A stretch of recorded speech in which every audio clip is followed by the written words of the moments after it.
ang kaluwasan, angkon lamang nato, pero ni Kristo Jesus. Mamanagis ko ng verse 15. Oh, ang matag-usa nga matuo kanako, ng mga si Kristo, makaangkon og kinabuhing walay katapusan. So di reliyon. Kung ako ikon igsuon sa higayon, kung maisot kita kaluwasan, way labot atong reliyon.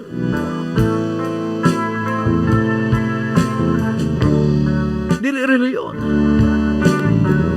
Muna nga way reliyon itong gibayaw sa program Pinagpala Musika, o way reliyon nga itong giwali di magigsuonan. Kasi halos di ko mugitskot sa akong simbahan. Usay makatabang lang ko pag naay mangutan ako unsa tong reliyon para at least may balo kun unsa ang simbahan atong denominasyon igsoon. Asa tanay bilong asa na sakop igsoon nga pud. So ako ingon dili igsoon ang reliyon o ang reliyon dili importante pag magisi ko tag kaluwasan. Pero please don't understood me. Kaya basig onya mingunta nga way bili ang imong simbahan imong reliyon igsoon o dili.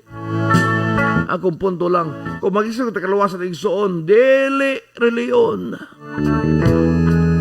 Pero nga itong simbahan, itong asay sakop, importante lang ka sa igsoon, aron ikaw, mapatubo sa iyong pag-alagad at sa kadiya sa imong simbahan. Diya man kagi matuto, diya man kagi tudluan, igsoon. Aron ikaw mas matubo sa iyong pag-alagad.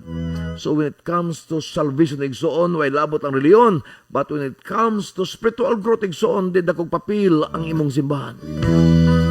Dakong papil ang imong simbahan pag-abot na po sa spiritual growth. But when it comes to salvation, way lain igsoon kundi si Kristo Jesus lamang. Pagtodya, yung aron ang matag-usa nga mo to kanako magkaangkon og kinabuhing walay katapusan.